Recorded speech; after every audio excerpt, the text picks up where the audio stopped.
ये इस वक्त बड़ी खबर, ब्रेकिंग न्यूज। विपक्ष ने वॉकआउट, राज्यसभा की कार्रवाई कल तक के लिए स्थगित भी है, लेकिन पेपर लीक बिल राज्यसभा से पास हुआ। ये बड़ी खबर, ब्रेकिंग न्यूज।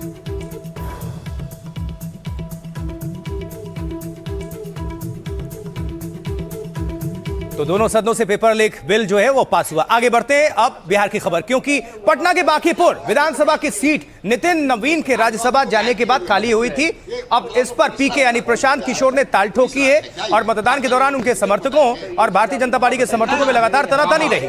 कई बार प्रशांत किशोर भी पुलिस से सवाल करते नजर आए। ऐसे करके कायदा होता है, चारों तरफ से घेर के आप हमको बैठे हुए हैं और कह रहे हैं कि आप कायदे से बात कर रहे हैं। पर हम नहीं किए हुए हैं। आप दो आदमी को गायब किए हुए हैं। हाँ, बोल रहे हैं ये मतलब आपको पुलिस राज बना दिए हैं क्या? सर पुलिस राज है क्या? ये क्या आप करेंगे? हम अपने सीनियर को बताएंगे। सर ये चीज आप वहाँ बताइए, मेरे यहाँ हमको मत बताइएगा। खाने में आपसे आदमी गायब होगा तो सर हमको नहीं बताइएगा, मैंने नहीं लिया है। बिहार की जनता देखे कि जब हम लोग के साथ आप इस तरह का व्यवहार कर रहे हैं तो आप पॉलिटिक्स हमको क्यों दिखा रहे हैं सर? क्या करेंगे सर? क्या कर लेंगे? बटली उतार के छोड़ देंगे सर। अरे आप छोड़ दिएगा तो हम क्या आपसे डर रहे हैं? हम कहाँ डर रहे हैं? बांकीपुर सीट बीजेपी की पारंपरिक सीट रही है, लेकिन इस बार प्रशांत किशोर भी दम दिखा रहे हैं। और इस बीच मतदान के दौरान इलाके में कई जगह तनाव देखने को मिला है। बीजेपी ने प्रशांत किशोर के खिलाफ प्रदर्शन भी किया।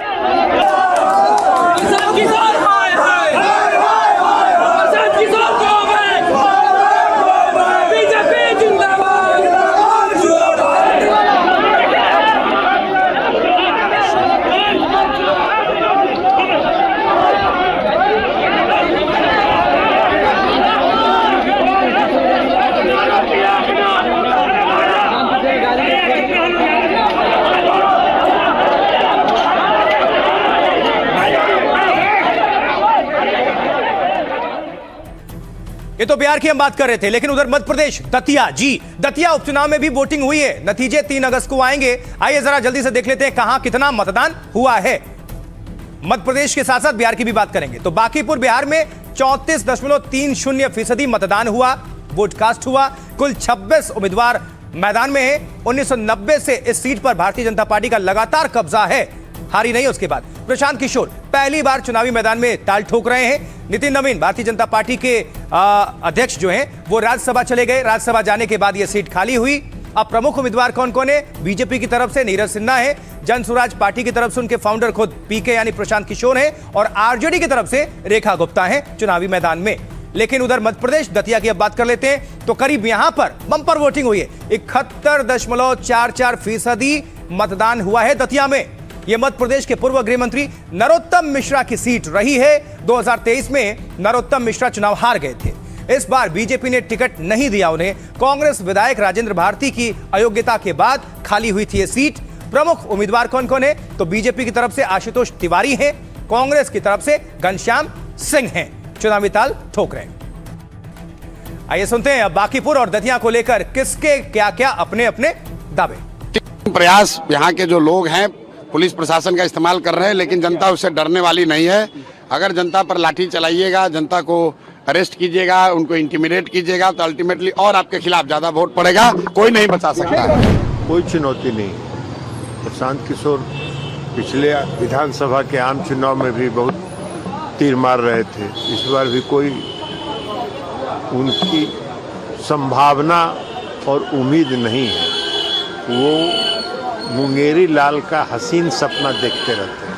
बिहार की धरती ऐसे लोगों को स्वीकार नहीं करती है जो हवाबाजी में विश्वास करते हैं। इस बार उपचुनाव में बीजेपी की बड़ी करारी हार होने जा रही है और हमारी प्रत्याशी राष्ट्रीय जनता दल की रेखा गुप्ता जी भारी मतों से उनकी जीत होने जा रही है।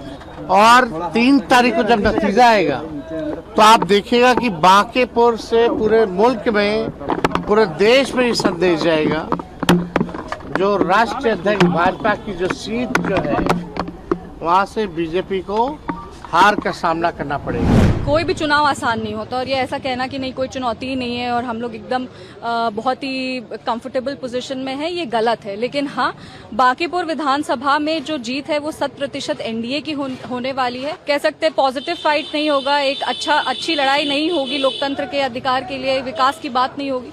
तब तक कैसे होगा? पर भारतीय जनता पार्टी जीत रही है, सब एकदम बढ़िया, मतलब कमल खिलेगा। जी हाँ जी हाँ। भारतीय जनता पार्टी जीते ये सोच था, कमल का बटन दबाया है। कांग्रेस जब हारती है तो ऐसे ही आरोप लगाती है, ये हताशा और निराशा का परिचय होता है। मध्य प्रदेश की राजनीति को बदलने वाला चुनाव दतिया की जनता को जिम्मेवारी मिली है। माँ की कृपा से 25,000 वोट से आदरणीय घनश्याम सिंह जी और हाथ का पंजा जीतेगा। भारतीय जनता पार्टी शिकस्त खाएगी और कांग्रेस पार्टी के कार्यकर्ताओं और जनता का आशीर्वाद दोनों का जो समावेश हुआ है, ये अद्भुत अकल्पनीय मध्य प्रदेश की राजनीति में बदलाव का संकेत है। और अब एक बिहार की राजनीति से दिलचस्प खबर। क्यों?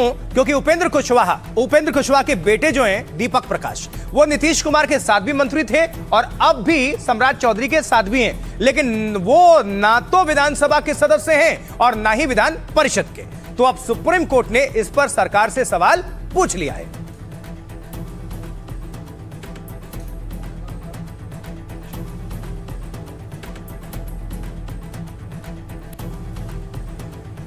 चलिए जरा विस्तार से आपको बता देते हैं कि दीपक प्रकाश कौन है और मामला ये पूरा क्या है, समझते हैं।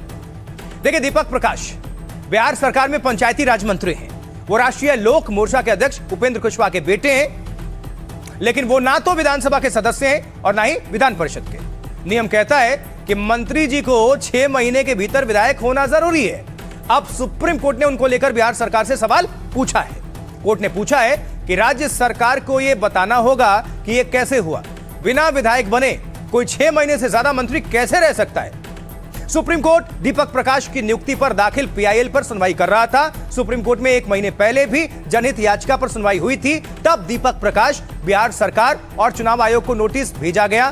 दीपक प्रकाश नीतीश कुमार के साथ 4 महीने और 26 दिनों तक मंत्री रहे। नीतीश का जब इस्तीफा हुआ तो उनका कार्यकाल अपने आप खत्म हुआ। इसके बाद अगले 22 दिनों तक उन्होंने कोई भी मंत्री पद नहीं संभाला। अब 7 मई 2026 को सम्राट चौधरी की नई सरकार में वो फिर से मंत्री बना दिए गए। संविधान में लगातार 6 महीने बगैर विधायक मंत्री बने रहने की बात है। याचिकाकर्ता की दलील है कि दीपक 6 महीने से ज्यादा वक्त से मंत्री हैं। वहीं दीपक पहला कार्यकाल 6 महीने से पहले ही खत्म हो गया था उनका। अब सुप्रीम कोर्ट इस मामले की सुनवाई 27 अगस्त को करेगा, लेकिन सवाल पूछा गया सुप्रीम कोर्ट की तरफ से। अब सुनवाते हैं दीपक प्रकाश को लेकर उनकी पार्टी क्या कह रही है, बीजेपी क्या कह रही है और विपक्ष क्या कह रहा है। सुप्रीम कोर्ट में जो विषय विचाराधीन होता है, हमारी पार्टी का स्पष्ट मत है कि वैसे विषयों पर कोर्ट के बाहर कोई टीका टिप्पणी नहीं होनी चाहिए। माननीय न्यायालय का जैसा निर्देश होगा उसका अक्षरतः पालन होगा। संविधान के अनुच्छेद 164(4) के तहत माननीय मंत्री की नियुक्ति हुई थी कैबिनेट के मंत्री की तरह। अब इस अनुच्छेद का क्या इम्प्लीकेशन है, ये माननीय उच्च न्यायालय जिस तरह की भी व्याख्या करता है, जिस तरह का भी आदेश देता है, बिहार की सरकार उस आदेश का अक्षरतः पालन करे। दीपक प्रकाश किस हैसियत से बिहार सरकार के मंत्री के पद पर बने हैं? संविधान की अवमानना, संविधान की अवहेलना बाबत भी मंत्री के पत्र कैसे बना हुआ है? दुर्भाग्य है इस देश का कि उच्चतम न्यायालय की टिप्पणी के बावजूद भी सरकार चुप है। अगर दूसरी होती सरकार तो तांडव चलता कई प्लेटफार्मों पर, लेकिन अभी तो कुछ नहीं कोई बोल रहा भाई। तो इसके पहले भी सुप्रीम कोर्ट ने टिप्पणी की और आज भी की। लज्जा से मरनी चाहिए। यह बात होगी बिहार की और वहां के पॉलिटिकल खबर की। अब आगे बढ़ते हुए आपको लिए चलते हैं कहां? मध्य प्रदेश के धार में, क्योंकि भोजशाला विवाद की खबर आपके सामने रखेंगे। इस परिसर को लेकर हिंदू मुसलमानों के बीच विवाद पुराना है। कोर्ट के आदेश के बाद यहां हिंदू मंगलवार को वाग्देवी की पूजा करते हैं। मुस्लिमों की मांग थी कि उन्हें भी शुक्रवार को नमाज पढ़ने की इजाजत मिले, जैसा कि पहले हुआ करता था।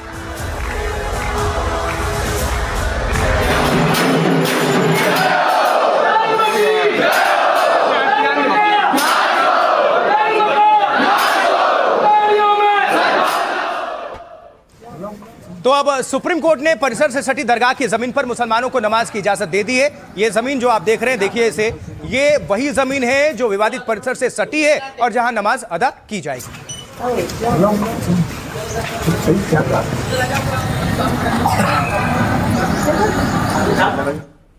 अब समझिए विस्तार से कि ये पूरा मामला क्या है।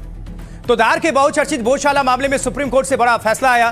कोर्ट ने जुमे की नमाज के लिए मुस्लिम पक्ष को जगह देने के निर्देश जारी किए।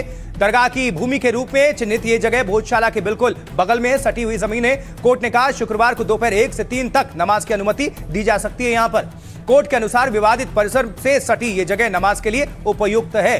कोर्ट ने कहा कि दोनों पक्ष किसी वैकल्पिक स्थान का चयन भी कर सकते हैं। मुस्लिमों ने मांग की थी कि जो भी जमीन मिले वहां से मस्जिद साफ दिखाई दे। इस मांग के बाद कोर्ट ने गूगल मैप के जरिए परिसर की भौगोलिक स्थिति का जायजा लिया। तब जाकर कोर्ट ने दरगाह भूमि को सबसे व्यवहारिक समाधान माना। सुनवाई के दौरान एमपी सरकार ने अधिकारों की लड़ाई में ना पड़ने की दलील पेश की और कहा कि उसका मुख्य ध्यान सिर्फ कानून व्यवस्था संभालने पर है, यानी लॉ एंड ऑर्डर। अब इस पर सुप्रीम कोर्ट ने राज्य सरकार को उसकी जिम्मेदारी याद दिलाई।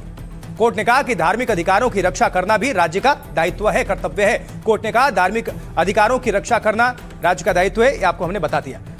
अब सुनवा देंगे कि इस पर कांग्रेस क्या कह रही है, सुनते हैं सबके बयान। जब तक फाइनल ऑर्डर नहीं आता तो हमें कैंपस के सामने जो लगी हुई जगह वो दे दी जाए। जो अभी ऑर्डर, क्योंकि अभी इमीडिएटली सुप्रीम कोर्ट ने ऑर्डर पास करा, रिटर्न ऑर्डर आने में टाइम लगेगा, लेकिन जो वकीलों ने मुझे अभी बताया कि जो हमने येलो डिमार्केशन करके दिया था, उन्होंने उस जगह को लोकेट करके कहा है कि इस जगह पर कल नमाज पढ़ा दी जाए। ये तो एक टेम्पररी फेस है। अभी सुप्रीम कोर्ट ने कहा कि जब तक फाइनल डिसीजन नहीं आता तब तक नमाज वहां प्रारंभ की जाएगी, जो नमाज रुक गई थी। तो उस लड़ाई को हम लोगों को निकालना था।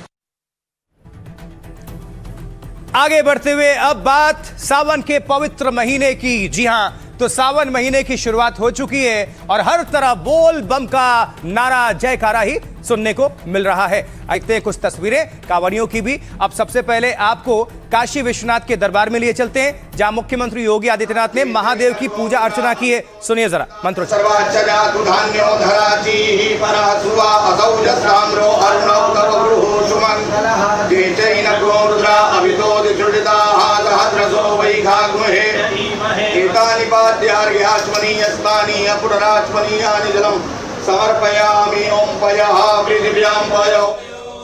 और अब आपको देश भर से अलग अलग हिस्सों से अलग अलग मंदिरों की तस्वीर भी सामने रख देते हैं, दिखाते हैं कैसे हर तरफ भक्तों की भारी भीड़, श्रद्धालुओं की नजर आ रही है। चाहे उज्जैन हो, दिल्ली हो, कानपुर से लेकर देवघर तक शिव भक्तों की लंबी कतार नजर आ रही है और हर तरफ मंत्रोच्चार के साथ हर हर महादेव की गूंज।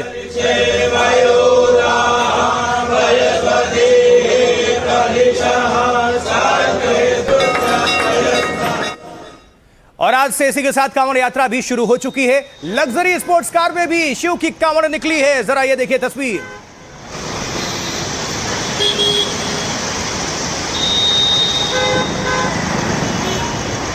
भोले बाबा के अगरदानी के एक से एक बढ़के भक्त आपको दिखते हैं। हर साल कुछ अलग अलग छवि देखने को मिलती है, अलग अलग तस्वीर। अब एक भक्त ने तो अपने कांवड़ को नोटों की गड्डियों से सजा दिया और हर तरफ आपको सिर्फ नोट ही नोट दिखेंगे। देखिए जरा।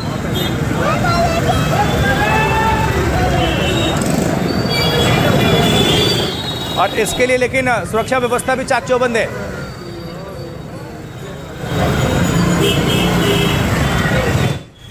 और वहीं देखिए, इस बीच कांवड़ियों में प्रधानमंत्री मोदी, मुख्यमंत्री योगी की तस्वीर वाले टी शर्ट का क्रेज भी देखने को मिल रहा है।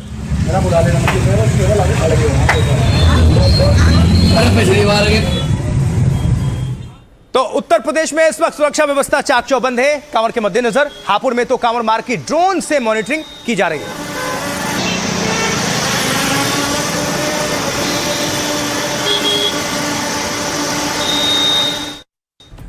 बरेली में क्या हो रहा है? बरेली में भी कांवड़ के सुरक्षा इंतजाम को लेकर खुद डीजीपी ने मीटिंग ली है।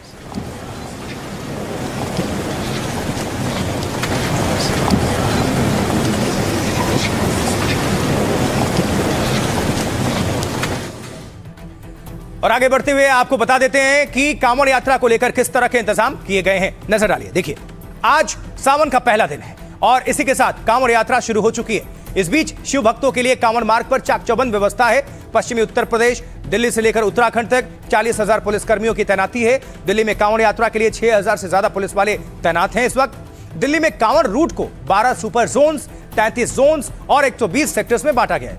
दरअसल शिव भक्त हरिद्वार, ऋषिकेश से गंगा जल लेकर लौटते हैं, इसलिए उनकी सुविधा के लिए रूट डायवर्जन प्लान तैयार हुआ है।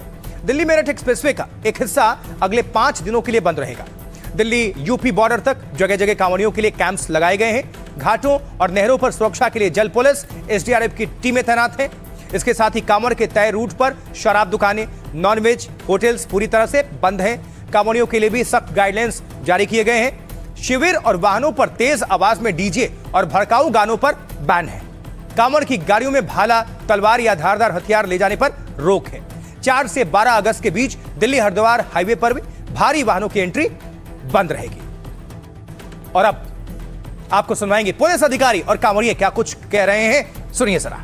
यहाँ मॉनिटरिंग की जा रही है। टी-3 हमारा जो ड्रोन है वो जो काफ़ी बड़ी एरिया को कवर करता है, करीब 5 किलोमीटर का जो इसका डाया है वो पूरा एक साथ निगरानी कर सकता है। तो 10 ड्रोन हमारे ये टी-3 ड्रोन जिलों को दिए गए हैं। जितने हमारे इंपॉर्टेंट कांवड़ रूट हैं वहाँ पर इनका डेवलपमेंट किया गया है और उसका जो फीड सीधे हम मुख्यालय में यहाँ ले रहे हैं और यहाँ से मॉनिटरिंग की जा रही है। और जहाँ पे कोई समस्या दिखाई पड़ती है तो यहाँ से निर्देश देकर तो सही कराया जाए। तो यहाँ के जो मुख्यमंत्री जी है ना, उन्होंने बहुत ही अच्छा किया है। चप्पे चप्पे पे पुलिस लगी है, कोई दिक्कत नहीं है कांवड़ियों को। सावन की शुरुआत है जी, आज कांवड़ उठाएंगे हम और व्यवस्था पुलिस की भी बहुत अच्छी है जी, खूब सपोर्ट करती है। मेरे को यहाँ आगे बहुत अच्छा महसूस हो रहा है, बहुत अच्छा फील हो रहा है। प्रशासन ने यहाँ पे बहुत अच्छे इंतजाम कर रखे हैं। जहाँ भी देखो पुलिस वाले खड़े हैं, अच्छे से गाइड कर रहे हैं। यहाँ पे मीट की दुकान सब बंद मिली है और शराब की दुकान है वो सारी ढकी मिली है।